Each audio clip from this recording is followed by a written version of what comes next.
we are in critical times. Our country is absolutely collapsing around our ears. The economy, prosperity, it's all a function of very, very bad government. And so I'm going to be dedicating the next few shows, probably up until the election, to primarily discussing the importance of electing truly conservative candidates and the members of the conservative crew. It's a nationwide effort underneath the Conservative Party USA to try to take GOP candidates. Primarily, if you're a really conservative Democrat, we might have you on the conservative crew. Are there really any? Not right now, but they could be. We were going to have actually one during the primary, but I never got around to setting him up on the website. Matt Robinson, are you familiar with that story down in Southern Oregon? No. Well, in Southern Oregon, down in Eugene, where Peter DeFazio has had his reign of terror for all these years. Okay, Matt Robinson, the Robinson family. The Robinson family was harassed by the government. There's a nightmare story. Are you familiar what happened? What is your understanding of what happened with the Robinsons, and explain it from your perspective? My understanding is that the Robinson family was, the kids are going to OSU, and the kids were subject to all kinds of horrible attacks of one form or another simply because their father dared to run against DeFazio. And I think OSU has become this real cesspool of political correctness, and it's just, this is an area where the legislature is also failing to do any real oversight at all. They have all kinds of things going on down there that are completely improper, and that's part of what we see is we see the decline of the rule of law and these little kings arising everywhere who are punishing dissent in ways that's just completely illegitimate and ought to be sort of a chilling, picture of what's coming our way if we don't get control of the government. It's very, the higher our technology gets now with drones and surveillance and freedom, it becomes more and more important to fight for freedom. But everybody seems to be walking around on Prozac or something and not really paying attention. I don't know. We are so at risk in the United States because of things like that and their harassment that family went through. So their response to that was, tell them what they did in the primary. I actually don't remember what they did. They're running. They're now running not only the father, but the son is running too. Yes, that's what I wanted you to share. That's the best revenge. Wouldn't that have been nice if he'd won the primary? Yes, it would have. But they did a recount after the last election, and I just did a recount. And I'm happy to tell you that they do not fix the vote in Washington County or Multnomah County during the primaries. And we established a nice little base for how they're going to do that in the general election. I hope that the general election is not fixed, but I can assure you that there's no problems in Washington, and wonderful, nice people, especially over in Washington County. I know them fairly well. A big shout out to John and Luther and Mickey and Tracy and all those nice people, Bonnie, the whole thing, very nice. So, but they went down there. I spoke with Noah, Art Robinson's son, after the 2010 election, and they tried to ask simply for a few precincts to recount. The law states it's $15 per precinct, and to recount them. They told them that they had to find the precincts. They didn't have the ballots segregated into precincts. And they charged them as it is, and they didn't even recount one ballot, somewhere in the neighborhood of $6,000 because of all the hubbub about trying to find the ballots. So are you more familiar with that part of the story at all? No, but it's a pervasive problem that if we want the government to do anything for us now, they charge an arm and a leg for it, and we don't get almost any services for free. It's appalling. I mean, we see that on the justice system and recounts and in filing things. Anything you need from the government is now, it's a fee-for-service business. So what are the taxes for? That's Nullification, if you may remember, is something that got a really bad name when the southern states sort of wanted to nullify actions against racial discrimination, and Eisenhower had to turn the troops in and so forth and so on. But I think there's a way in which the federal government can become so overbearing that the state should just say no. And I think in Oregon, one of the big areas is timber policy.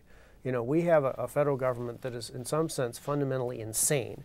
They let $10 billion worth of timber burn down in the Biscuit Fire because, oh, well, you can't use a chainsaw to fight a forest fire if it's a wilderness area because, gosh, the chainsaw would sort of disturb the wilderness character of the area. So, boom, $10 billion worth of timber down the drain.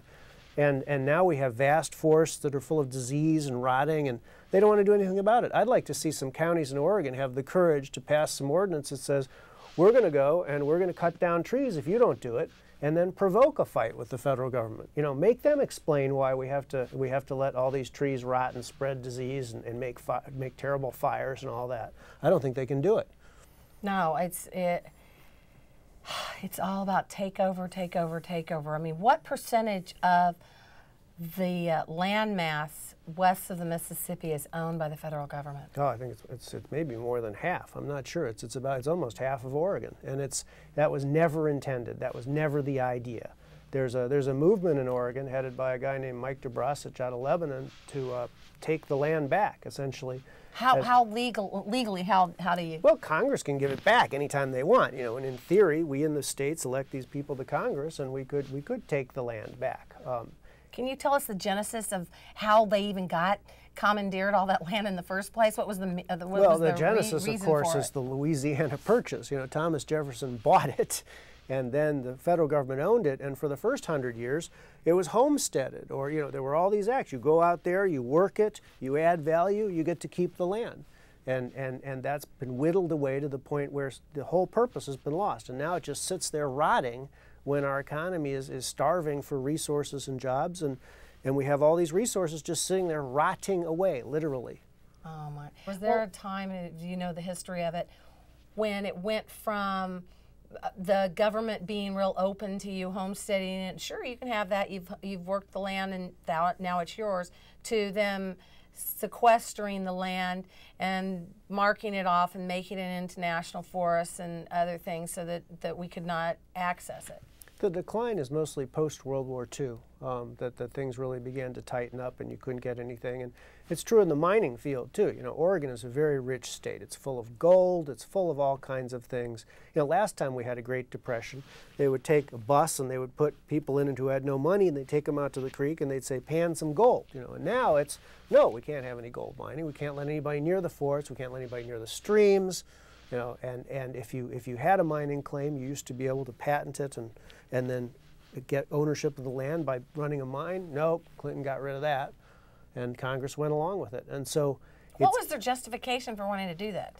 The justification, I never heard a justification. I mean, the justification is, well, it's ours, and we don't want to give it back. I mean, that's the way the federal government looks at this. This is our land.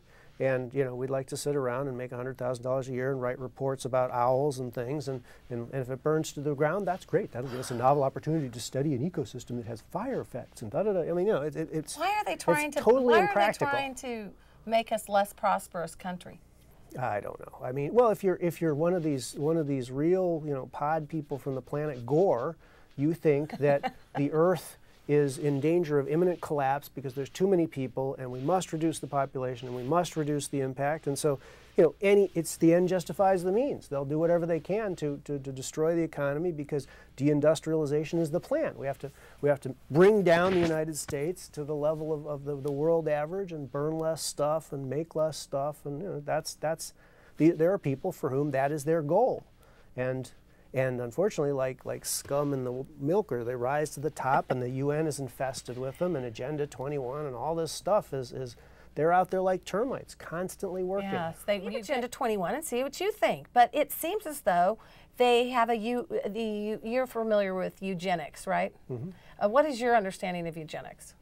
Well, eugenics is basically for people who think that government is like the farmer and the citizens are like the cows, and government wants to breed better cows. Yeah. This is a common viewpoint of those in government. You're a cow. You know, if you need the vet, you know, we'll tell you how much vet to get. If you want to eat something, we'll tell you what to eat. And I'm hoping that our younger generation can wake up to the fact that, you know, when you're a cow, when you allow the government to treat everyone like cows, we all know what the end result is. That, you know, it's the slaughterhouse. Yes, exactly. Yes, that's exactly. Right. And don't they kind of think that we infest and there's just too many of us, and they're not enough of the right people, and they're far smarter than we are? Yes, Isn't that part of their ideology?